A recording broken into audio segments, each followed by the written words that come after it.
Hello everyone. We plus you classes में आप सभी का स्वागत है। आई होप आप सभी लोग ठीक होंगे और अपनी तैयारी अच्छे से कर रहे होंगे।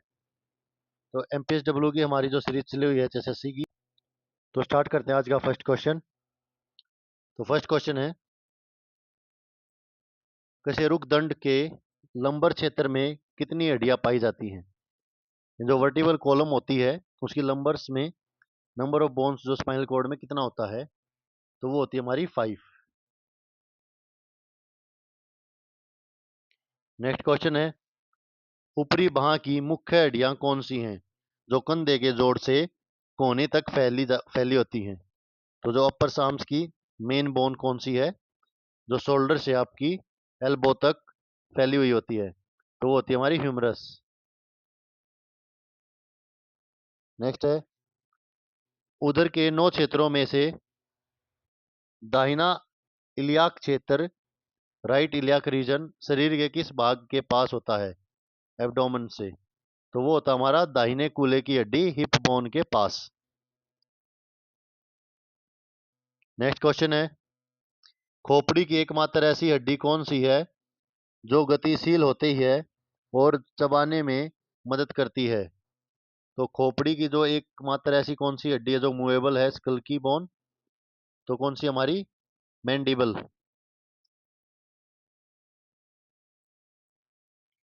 नेक्स्ट क्वेश्चन है, हृदय की दीवारों को सुरक्षा देने वाली और बाहरी घर्षण से बचाने वाली सबसे बाहरी थैली जैसे झिल्ली क्या कहलाती है। तो हार्ट की जो सबसे आउटर लेयर है वो पेरिकार्डियम।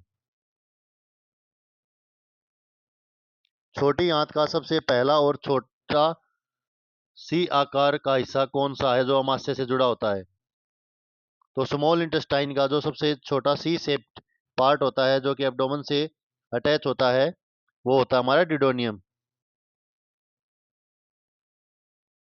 नेक्स्ट है, श्वास तंत्र में वह कार्टिलेज जो बना ढक्कन जैसे अंग कौन सा है जो भोजन निगलते समय श्वास नली को बंद कर देता है।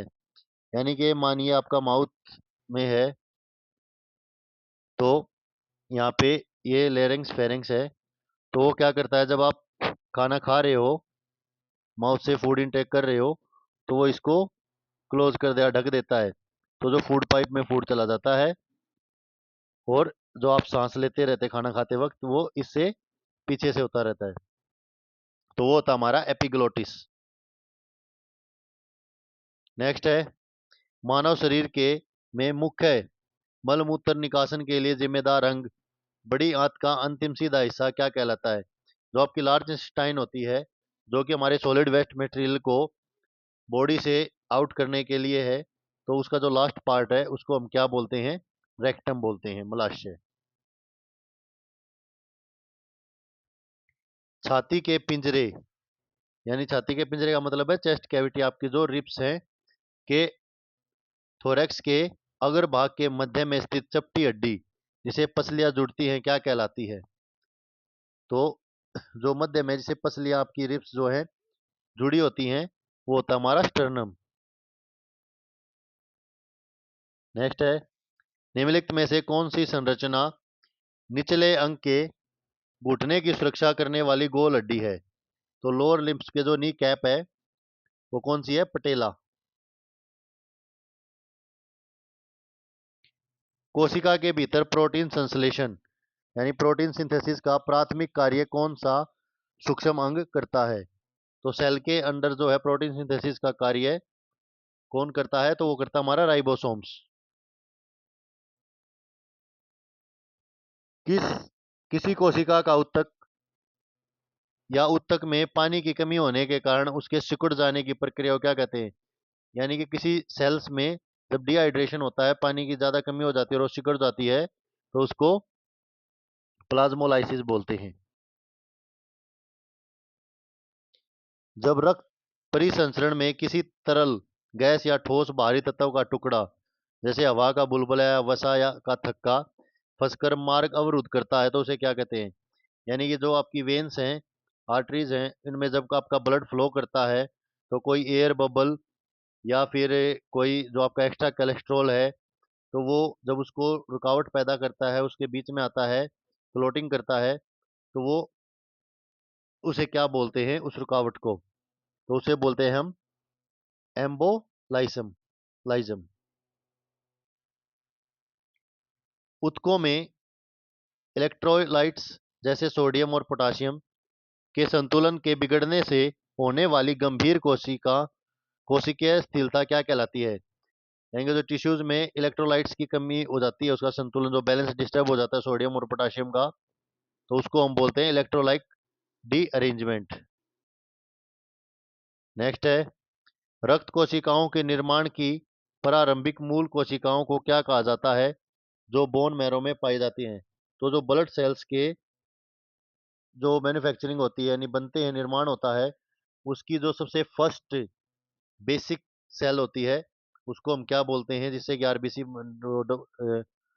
जितनी भी ब्लड हमारी सेल्स हैं, आरबीसी, डब्ल्यूबीसी, प्लेटलेट्स जो डेवलप होती हैं, उसको हम बोलते हैं हेमोपेटिक स्टीम सेल्स, स्टेम कोशिकाएं।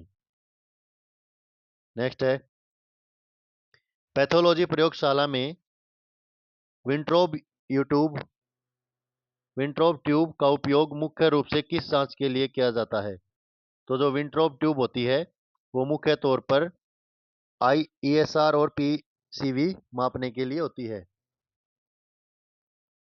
नेक्स्ट है, रक्त के सैंपल को जमाने के बाद जो हल्के पीले रंग का साफ तरल ऊपर बचता है, जिसमें क्लोटिंग फैक्टर नहीं होते हैं, उसे क्या कहते हैं?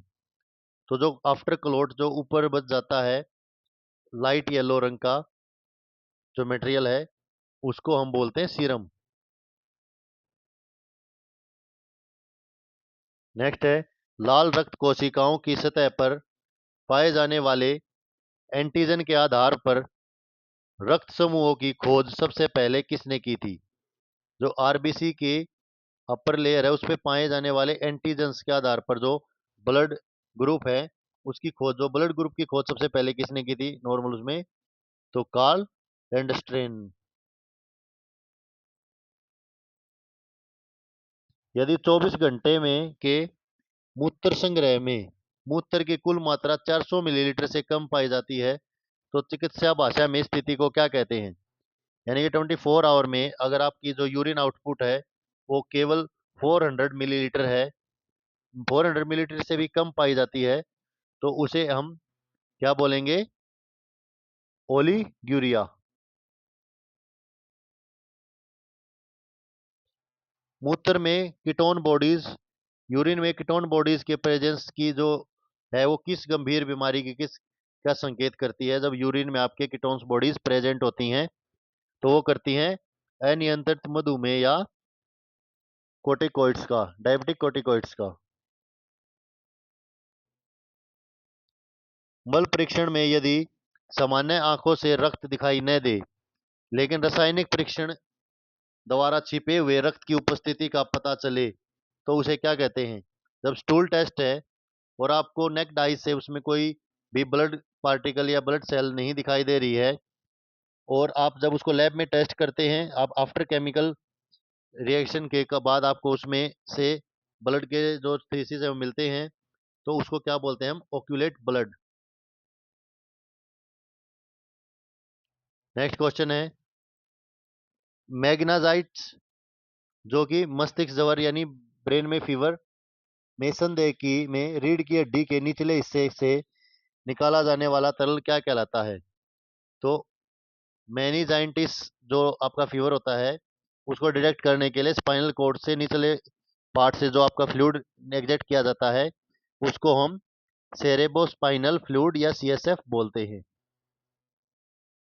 नेक्स्ट है, वीर्य परीक्षण जो सीमन एनालाइज होता है, में यदि शुक्राणु जो सीमन है की कुल संख्या सामान्य जो स्पर्म की जो कुल संख्या है उसमें जो नॉर्मल रेंज है उससे बहुत कम पाई जाती है, तो उस स्थिति को क्या कहते हैं? तो उस स्थिति को हम ओलिगोस्पर्मिया कहते हैं।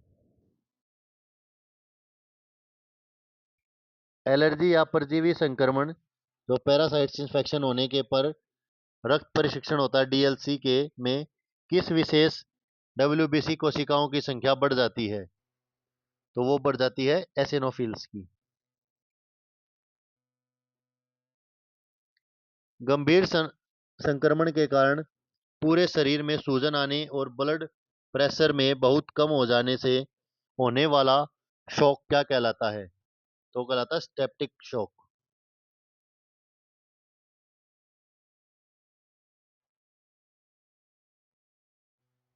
सर्वप्रथम जीवित सूक्ष्मजीवों को अपने द्वारा बनाए गए माइक्रोस्कोप में देखने और सूक्ष्मजीव विज्ञान के जनक कहे जाने वाले वैज्ञानिक कौन थे? एंटन वैन लीeuwenhoek। बैक्टीरिया की पहचान के लिए उपयोग की जाने वाली एसिडिक फास्ट स्टेनिंग, जो एसिड फास्ट स्टेनिंग है या जेडन स्टेनिंग है, मुख्य रूप से किस रोग के जीवाणु को पहचान के लिए की जाती है? तो ये की जाती है टीबी के लिए, ट्यूबरकुलोसिस के लिए। प्रयोगशाला में प्रयुक्त होने वाली कांच की स्लाइड और पिपेट को कीटाणु रहित करने के लिए प्रयुक्त हॉट एयर ओवन में गर्मी का कौन सा प्रकार उपयोग होता है? तो हॉट एयर जो ओवन होता है उसमें हम जो हीट यूज करते हैं, हीट का टाइप होता है, जो हमारे स्लाइड्स होते हैं लैब में, तो वो होती है हमारी ड्राई हीट, सूखी गर्मी। अस्पतालों में ऑपरेशन थिएटर की हवा और सतहों को कीटाणु रहित करने के लिए निम्नलिखित में से किस भौतिक एजेंट का उपयोग किया जाता है? तो यूवी रेडिएशन का।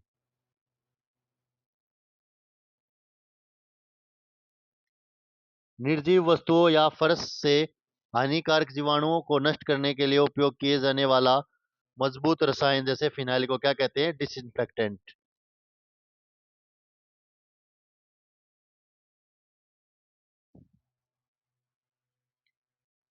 कुछ कवक धागे जैसी लंबी संरचनाएं बनाते हैं। इन व्यक्तिगत धागों को कवक विज्ञान में क्या कहा जाता है? तो फंगाई होते हैं, वो एक थ्रेड लाइक स्ट्रक्चर बनाते हैं, तो इसे हाइफी बोलते हैं। प्रयोगशाला में सर्वप्रथम माध्यम को ठोस या जेली जैसे बनाने के लिए किस समुद्री शैवाल से प्राप्त घटक को मिलाया जाता है? तो कल्चर मीडिया में वो करने के लिए तो उसे अगार में मिलाया जाता है, अगर अगर में। सूक्ष्म जीव विज्ञान के इतिहास में पेनिसिलिन नामक पहले एंटीबायोटिक की खोज अचानक करने वाले वैज्ञानिक कौन थे? तो हु डिस्कवर पेनिसिलिन? तो अलेक्जेंडर फ्लेमिंग। फंगस के कारण मानव त्वचा पर होने वाले चटकेदार संक्रमण को किस श्रेणी में रखा जाता है? जो आपके रिंग वॉर्म्स हैं, जो फंगल इन्फेक्शन है, उसको हम किस में रखते हैं? सतही या क्यूटेनियस माइकोसिस या सुपरफिशियल क्यूटेनियस माइकोलॉजी। जीवाणुओं को कृत्रिम रूप से उगाने के लिए उपयोग किए जाने वाली मैकनीफा मैकेनी अगार को किस प्रकार का माध्यम माना जाता है? तो उसे सिलेक्टिव और डिफरेंशियल मीडिया माना जाता है। गोलाकार आकार वाले जीवाणुओं को माइक्रोस्कोप के नीचे देखने पर किस नाम से जाना जाता है? तो उन्हें कोकाई बोलते हैं।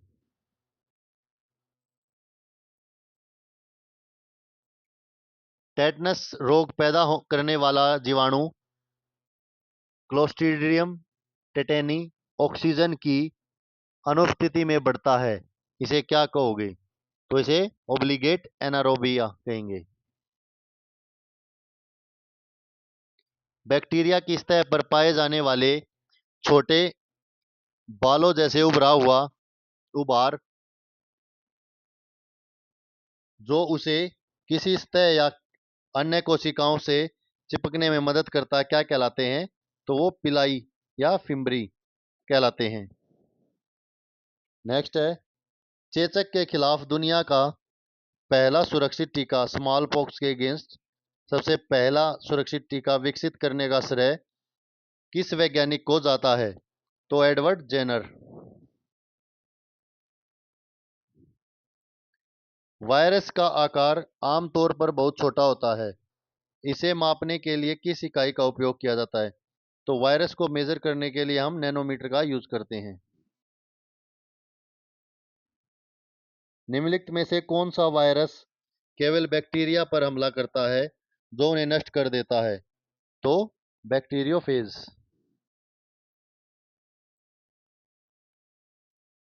हाइड्रोफोबिया, पानी से डर लगना, निम्नलिखित में से किस जानलेवा वायरल बीमारी का मुख्य कारण या अंतरिम लक्ष्य होता है? तो रेबीज में जो है आपको पानी से डरने लगता है जब लास्ट में आपकी क्रिटिकल कंडीशन हो जाती है।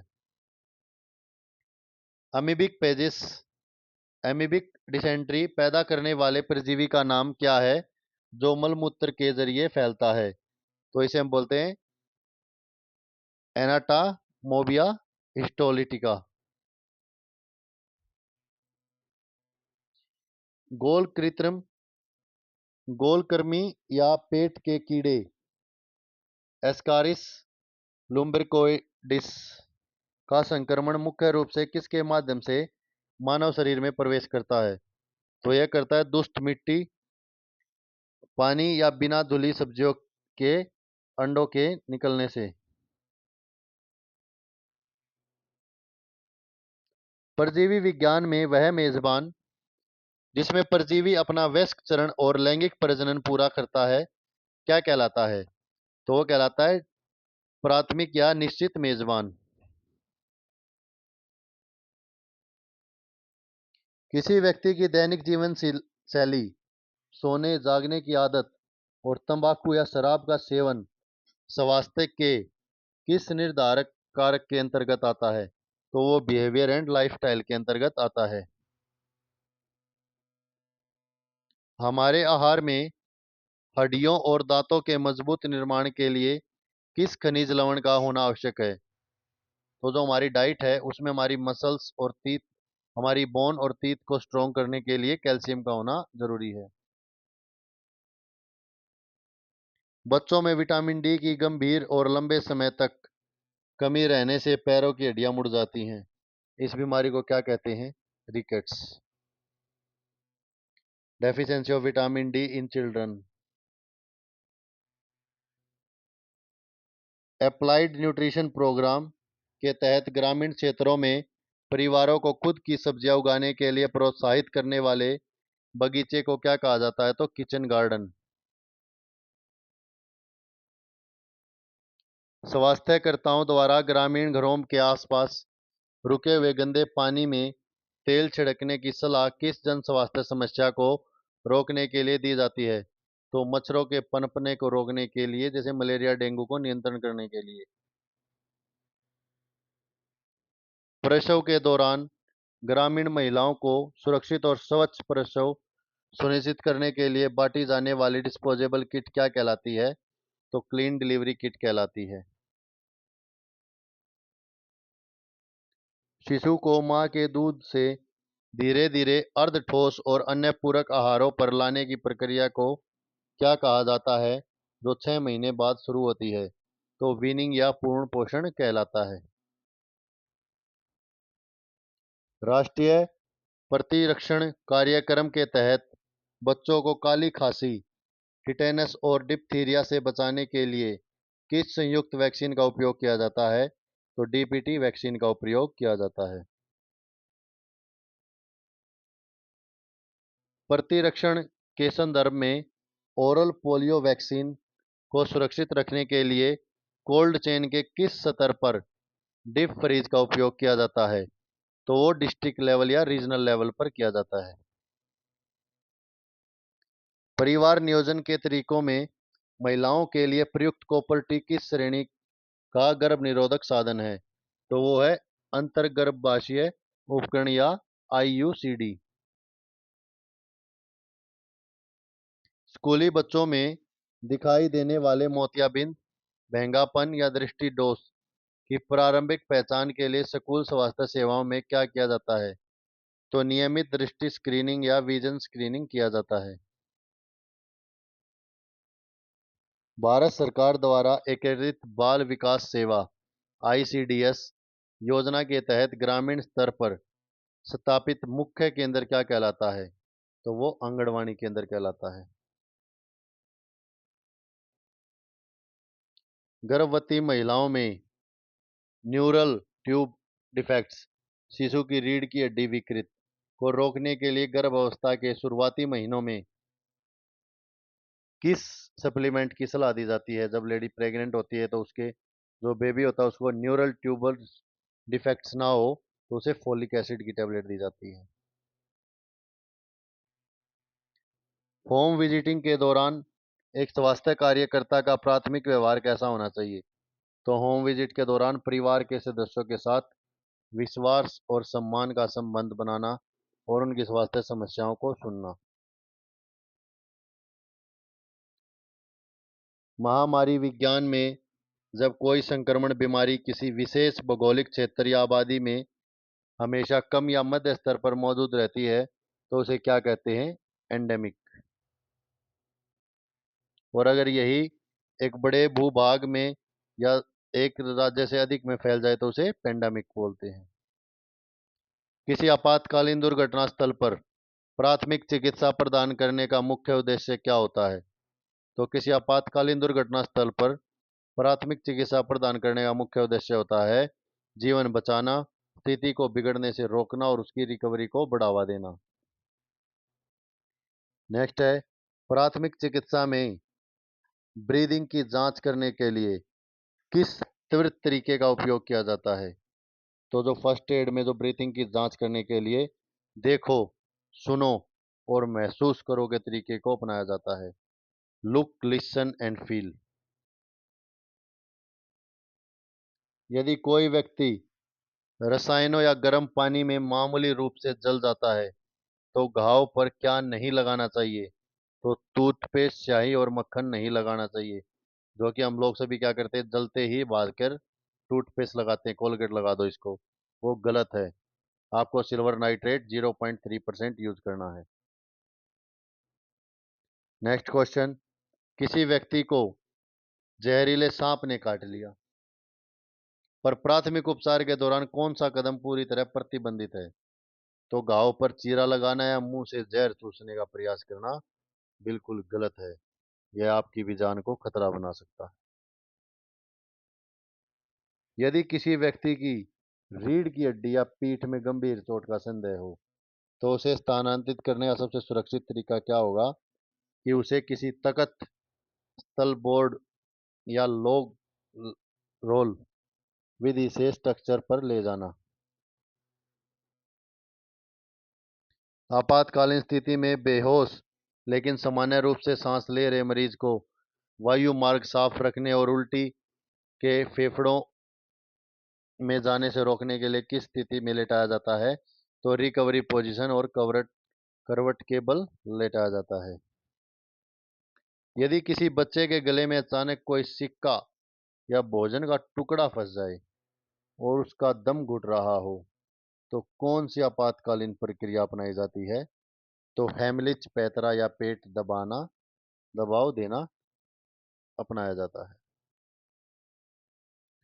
जब आंखों में कोई धूल का कण या हल्का केमिकल गिर जाए, तो प्राथमिक उपचार का सबसे सही नियम क्या है? कि साफ पानी की धीमी धार से आंख को 10 से 15 मिनट तक धोएं।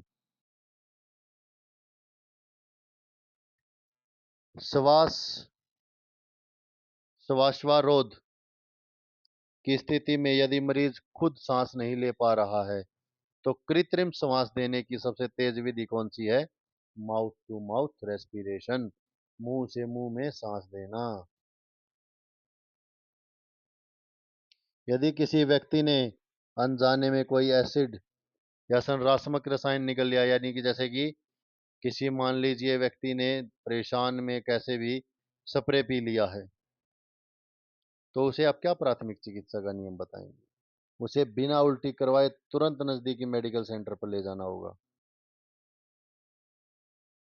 कलाई या पैर में लगातार बह रहे गहरे लाल रंग के गैर दबाव वाले रक्ताश्र ब्लीडिंग को रोकने के लिए सबसे प्रभावी तरीका क्या है? कि साफ पेड़ के से सीधा दबाव बनाना और अंग को हृदय के स्तर से ऊपर उठाना, यानी कि साफ जो पट्टी कपड़ा है उससे उसको दबाव देना और उसके उस अंग को हार्ट लेवल से ऊपर उठाना, कि ताकि ब्लड फ्लो कम हो जाए और ब्लड जो है लीकेज कम हो। ट्यूनिकेट का उपयोग प्राथमिक चिकित्सा में केवल कब किया जाना चाहिए? जब अत्यधिक जीवन धमकाने वाला रक्तस्राव धीरे सीधे दबाव से नहीं रुक रहा हो, जैसे कि कोई आपका बॉडी पार्ट कट जाए। यदि किसी खेल के दौरान खिलाड़ी को टखने में मोच, यानी कि आपके जो एंकल में जो मोच आ जाए, स्प्रिंग आ जाए, फ्रेंड्स, तो प्राथमिक उपचार के राइस सिद्धांत में आई का क्या अर्थ है? तो आई का अर्थ है आइस एप्लीकेशन। बेहोश व्यक्ति को होश में लाने या सांस शुरू करने के लिए दी जाने वाली सीपीआर प्रक्रिया में छाती को दबाने और सांस देने का सही अनुपात क्या है? 30:2। 30 दबाव पर 2 सांस। ऊष्मा आघात स्ट्रोक में मरीज का प्राथमिक उपचार करते समय सबसे महत्वपूर्ण लक्ष्य क्या होता है? कि उसके शरीर के तापमान को तेजी से कम करना। मनोविज्ञान का मुख्य उद्देश्य निम्नलिखित में से क्या समझाना और विश्लेषण करना है? मानव व्यवहार, मानसिक प्रक्रिया और अनुभवों को। मानसिक स्वास्थ्य का प्राथमिक कार्य क्या होता है? मानसिक स्वास्थ्य को बनाए रखना और मानसिक विकारों को होने से रोकना। समाज में मानसिक बीमारियों से पीड़ित व्यक्तियों को मुख्य धारा में शामिल करने के लिए सबसे बड़ी बाधा क्या आती है? सामाजिक कलंक, अंधविश्वास और जागरूकता की कमी।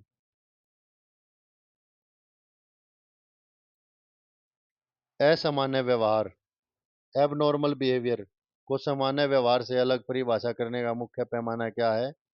कि व्यवहार का सामाजिक मानदंडों से अधिक विचलित होना, हानिकारक होना और दैनिक कार्यों में बाधा डालना। किशोर अवस्था के दौरान किशोरों में होने वाले भावनात्मक बदलावों को संभालने के लिए माता पिता और शिक्षकों की क्या भूमिका होनी चाहिए? सहानुभूतिपूर्वक व्यवहार, खुला संवाद और उचित मार्गदर्शन। स्वास्थ्य शिक्षा प्रदान करते समय संचार का क्या महत्व है? तो स्वास्थ्य शिक्षा प्रदान करते हुए स्वास्थ्य संबंधी जानकारी और विचारों का सफलतापूर्वक आदान प्रदान करना ताकि व्यवहार में बदलाव आए। स्वास्थ्य कार्यकर्ता द्वारा दिए जा रहे संदेशों को प्राप्त करने वालों और उसका अर्थ समझाने वाला व्यक्ति संचार प्रक्रिया में क्या कहलाता है? समझाने वाला व्यक्ति क्या कहलाता है? रिसीवर।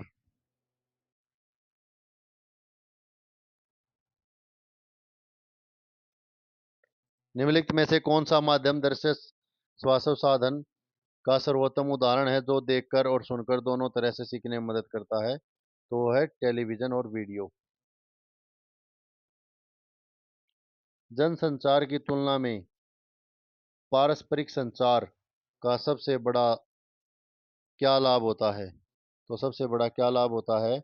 इसमें तुरंत फीडबैक मिलता है और व्यक्तिगत समस्याओं का समाधान आसान होता है। संचार प्रक्रिया में प्राप्तकर्ता द्वारा संदेशों को समझने के बाद प्रेषक को दी जाने वाली तत्काल प्रतिक्रिया क्या कहलाती है? फीडबैक।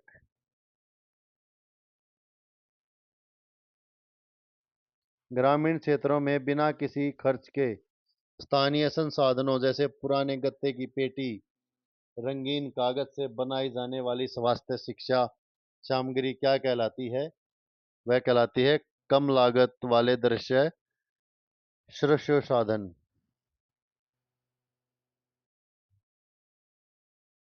किसी गांव में स्वास्थ्य शिक्षा गतिविधि शुरू करने से पहले वहां की समस्याओं की प्राथमिकता तय करने का सबसे सही तरीका क्या है? कि सामुदायिक स्वास्थ्य सर्वेक्षण और आवश्यकताओं का आकलन।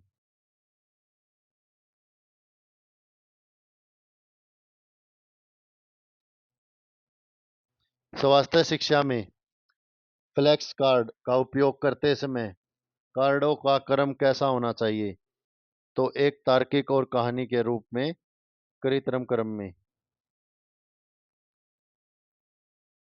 बातचीत के दौरान स्वास्थ्य कार्यकर्ताओं की अत्यधिक तकनीकी या कठिन मेडिकल भाषा का उपयोग करना किस प्रकार की संचार बाधा है? तो यह भाषा संबंधी या सेमेंटिक बाधा है। ग्रामीण समुदाय में ओआरएस बनाने का सही तरीका सिखाने के लिए स्वास्थ्य शिक्षा की कौन सी विधि सबसे प्रभावी होगी? तो ओआरएस के लिए जो है व्यवहारिक प्रदर्शन विधि, यानी कि आप उसको डेमोन्स्ट्रेशन करके दिखाएं। एक गिलास में पहले पानी लें, थोड़ा सा नमक डालें, थोड़ा सा शुगर डालें, फिर उसको अच्छी तरीके से घोलें और जब पूर्णतः उसमें मिक्स हो जाए तो ओआरएस हमारा तैयार हो गया। और नींबू भी आधा। प्राथमिक स्वास्थ्य केंद्र पीएचसी पर आने वाले गंभीर रूप से बीमार मरीजों को जिला अस्पताल भेजने किस प्रणाली का हिस्सा है? रेफरल सिस्टम, ये हम उसको रेफर करते हैं। स्वास्थ्य केंद्र पर प्रत्येक मरीज की केस हिस्ट्री शीट और ओपीडी रजिस्टर को सुरक्षित रखना क्यों आवश्यक माना जाता है? क्योंकि भविष्य में उपचार की निरंतरता, कानूनी साक्ष्य और स्वास्थ्य योजनाओं के मूल्यांकन के लिए।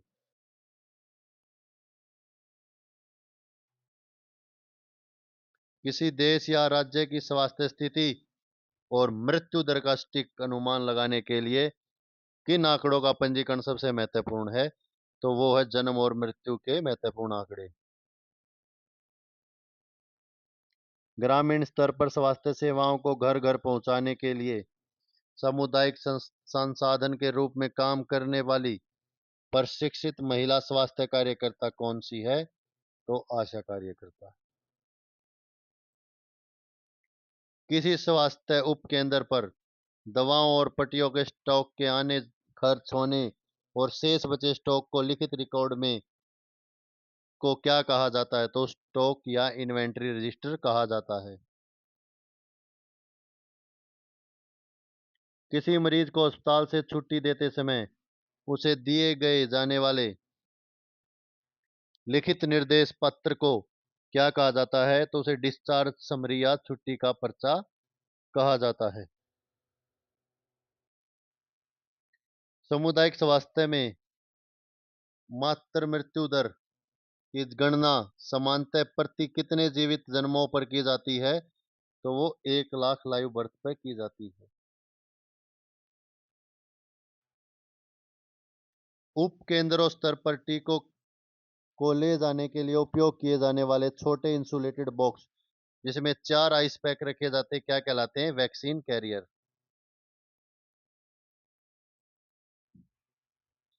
ग्राम स्वास्थ्य स्वच्छता और पोषण समिति का मुख्य कार्य क्या होता है? स्थानीय स्तर पर स्वास्थ्य, स्वच्छता और पोषण संबंधी समस्याओं का योजना बनाना। दस्त से पीड़ित बच्चे को ओआरएस के साथ 14 दिन तक किस खनिज सप्लीमेंट को देने की सलाह दी जाती है ताकि दोबारा दस्त ना लगे उस बच्चे को? तो दस्त में हम क्या देते हैं? जिंक देते हैं दस्त में।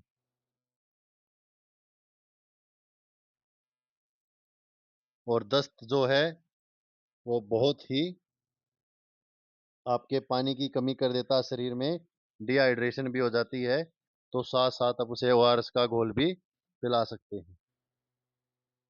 तो आज की क्लास में इतना ही, नेक्स्ट क्लास में मिलते हैं।